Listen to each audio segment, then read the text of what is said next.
Welcome to CES 2026. I'm Lawrence Ford, back here again with Dr. Eden. Good to see you. Very, very pleased to see you again. It's always so nice to be with you, and it's been a whole year since we've been together. Oh my gosh, a whole nother year. And I think it felt like it probably took you a year to get here, from what I heard. Tell me, what happened with your travel here? Well, generally speaking, we are talking about this mobility in this world. Yeah, so speaking of mobility. Yes, there are millions of people that are traveling all around, and the system of structuring, of organizing, logistical aspects and so on are so fragile because it was just a snowfall in Paris at the airport. It snowed in Paris. For just few hours, and everything was put upside down. Many flights have been cancelled and so on. How long did it take you to get to Paris? Well, I think almost 40 hours, something. Whoa. Yeah. So you said I must be tired from doing interviews, Dr. Eden. I think you're tired from travel. Yes. My goodness. Well, actually, traveling is also a pleasure sometimes because you see a lot of people, you discuss, you change ideas. So from that perspective, we could say that mobility is a fantastic, let's say, achievement of mankind, isn't it? Yeah, because you get to experience so much. When I travel, I love it. I mean, first of all, you get to relax because other people the transportation's taking care of you to some degree. And you, like you said, you get to meet people that you normally would not meet without mobility, right? I remember when I was a student, we had our course for driving. It was included in our curriculum. And first time when I started the course, I was sitting on the place of the driver, and next to me it was the instructor. And then he offered me the key, and he said, "What is this?" Well, I said, "A key." He said, "No, this is something that is going to open the freedom of deciding just by your own where you want to stop. Is an amazing, let's say, openness, because you are just you and the road." What a great teacher. And at the same time, if you don't understand the rules and you don't make it properly, this is also the key from yourself where all your freedom could collapse. So that was something that I shall never forget, because always, of course, we could say that the last century, particularly, let's say, with this mobility by car, mobility by train, the development of different other systems, we are reaching a fantastic dimension of mobility. Yes. But at the same time, where's the risk? Yeah. The complexity is where's that jail key? The whole thing is to not forget that the ones who are traveling are humans. That's the crucial issue, that even the drivers, the operators, the infrastructure managers, the system service providers and so on, they should not forget. Isn't that crazy that you even have to say that? Because it is primarily moving humans, even if it's other things as well. But it's just like anything in business, Eden. It's like, I'll give you a little example. You tell me if this is similar. So like, I've gone in my old days going into startup businesses that have maybe raised over like $40 million and they've got these fancy solutions, and you ask simple questions like, yeah, but how's the end user going to really use this? Yeah. And they're like, well, we kind of thought about it, but we really didn't. It's a similar sort of thing, I would imagine. More or less, yes, because in principle, just in order to provide the proper services to meet the needs of the customers, to be in line and to be able to compete in a certain market, you have to go to procedures.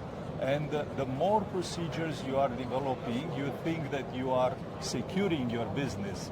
But at the same time, all these procedures are in some way, how can I say, moving the focus from the human being-centric approach Yes. to process-oriented approach. It's the same thing. Yes. It is, and in building the system, it becomes the system, not what the system is used for, not the purpose. Yeah. And it's not that anybody's doing anything bad, it's just a human structure of following incentives and what you have to do, and it's got to be Actually- efficient, it's got to be built well, all of those things have to align, and then, oh yeah, Yeah. So actually, 1 year ago, after our meeting, the last CES event, what an amazing event is this CES, isn't it? oh, it's crazy. It's the Super Bowl of technology, right? So, but after that meeting, we launched in my university in Romania a master program on modern technologies in automotive engineering.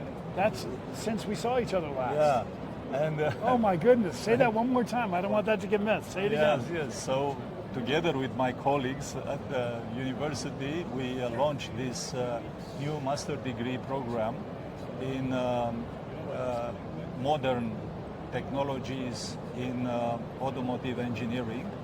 And this program actually is trying to put a very strong emphasis on these human security issues. Excellent. Because as I mentioned, it is a fantastic contribution that the World Academy of Art and Science is doing together with CTA and this event here to put in the, let's say, front line the issue of human security, not in the old sense, Right. where you are just looking to that just to secure, to not harm, and to not, how can I say, make accidents or so on. Right. But to develop the whole, let's say, integrated infrastructures, putting in the middle the human being, the humans, with all their aspirations. And the Yes. aspirations are starting from their freedoms. So based on that, okay, it's easy to speak about that, but how to put this now into practice? And in a way that humans are going to conceive, because we're creatures of habit and we're always thinking about preventative or post. Exactly. And you're not talking about either of those. Yeah. And most people aren't trained to think that way. You're talking about the you in the middle, which means all systems-based thinking, Yeah. which of course integrates all of that, right? Am I saying yes, that yes, correctly? exactly like that. So, for instance, in our program, we are developing the modeling of the transport system of a urban agglomeration. And you take the street maps, you take the, let's say, different matrices of origin and destinations for statistical selected groups and so on. And then you develop a model of the distribution at a certain type of conditions, like seasonal conditions or Yes, all of during the day. environmental issues. You develop this distribution of transport things, and then you discover that, of course, you need more and more data. And the more data you have, your system is getting more accurate, because by increasing the volume of data, then you are increasing also the reliability. So let me ask you this question. So when you're building that, I'm going to ask the very kind of naive question. Wouldn't you just want to lean heavily on current data? In other words, Tesla, right? You've got tests all over the place happening in real time. Is that data separate or included in from private enterprise to what you're working on? How do those dance together? It's much more sophisticated in the sense that there are different types of models. So there are statistical models that you can use in order to develop a tool for decision support. And there are real-time models where you have to integrate as much information as possible from different types of sensors, just in order to manage more accurately in real time the traffic in a certain area. So from that perspective, as you say, of course, we can rely on some existing data And sometimes we could say that even the existing data are not enough in order to have Yes. a proper response. But there is a level of intention for partnerships. course, of a course. public-private. That's also another issue, and this is something that we discovered, that the problem of data is becoming more and more a crucial issue in the society. Which is why I bring it up, because there's got to be partnerships Yes. to make this work.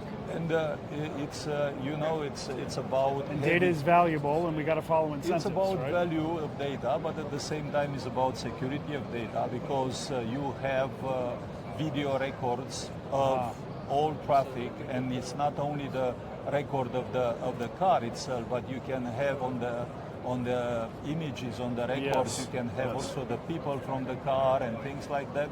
So it's about So the you have privacy. the economic sharing issues, and you have the privacy sharing issues Of course. together.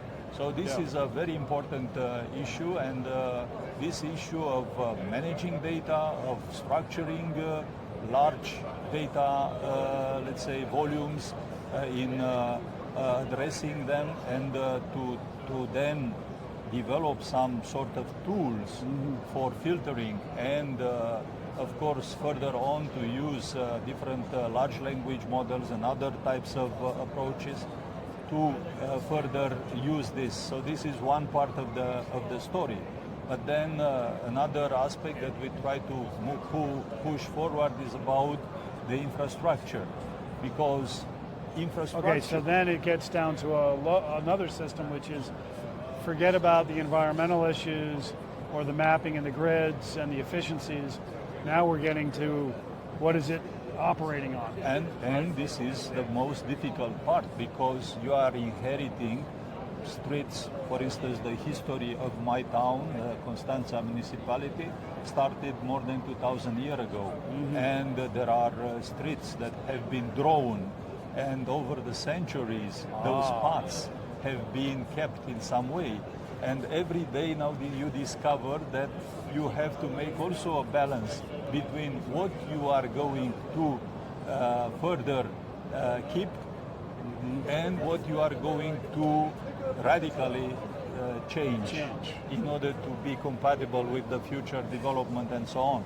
And the investments that you have in infrastructure are the significant ones, and more the infrastructure aspects are patterning, of course, not only the way of shaping the municipality, but also the socio-economic development of that agglomeration, aspects of interaction, different opportunities for investment and business development issues, and so on. So the master's program that you started addresses all of these issues. Yes, and we are very happy that we have very good students coming. Some of them even, they are former graduates of our bachelor programs, and they are working in some of these companies and services in the municipality or other. Can students from other countries come? Also, of course, it's something that is open, because now there is this, let's say, integrated system within the European Union. Yes. And we have this opportunity to provide also this program for many other students. So from that perspective, I was connecting this with what is happening in this CES edition this year, where we can see that the eruption of artificial intelligence And mobility here. in mobility. And mobility here is crazy. I mean, Yes. everywhere you look, something about mobility. Can I say something fun? Like this is just so we knew you couldn't be here yesterday, which was so unfortunate because you were supposed to be on the panel, and you're the master. So did you know who had to come on the panel? Of course, and I was really, really happy that you've been No, there. trust me, we needed you. But it was fun because what I did is I was looking at some of your slides on the bus ride over, because I had found out a couple hours before. Holy cow. And I really got, which I'd like our listeners to understand, why do you need a master's university for this? Because when a Tesla is looking at certain dynamics at a certain level of data, and a municipality is looking at certain levels of data, what you're doing is integrating the whole picture, and nobody has an incentive to do that from all of the data side because they're so busy with their disparate data for their own reasons. Yeah. Am I right or wrong? Of course. I mean, Because there's put things yourself- on your slides that I was like, you got to be kidding me, the inefficiencies of manufacturing of vehicles and how much, I mean, it's an amazing amount of information. What I wanted to underline is that put yourself, for instance, in the shoes of an administrator of a municipality. Of course, you have thousands of problems that Yes. you have to focus. So you have to be very efficient, and you have to just pinpoint to connect that and that. Yes. Try to solve this and go further.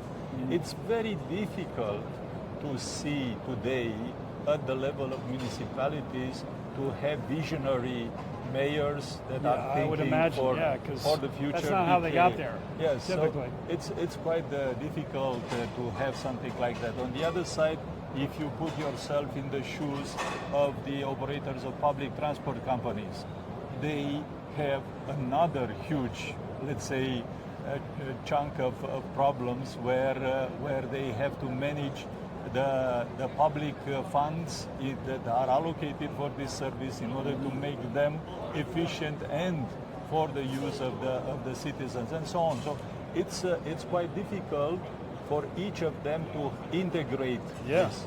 Well, And, not only integrate, but then their incentives, they won't be hired or get elected again if they're not following those little pinpoint incentives. And this is a perfect example, which I don't always see. I tend to be very critically minded around, private and public enterprise. But this is a perfect example of where any company that's involved in mobility should be funding and cooperating with your type of master's program because it's in their best interest to do that. Am I right? Or yes, of course. and it would be so easy to see. Education is just one part of the problem.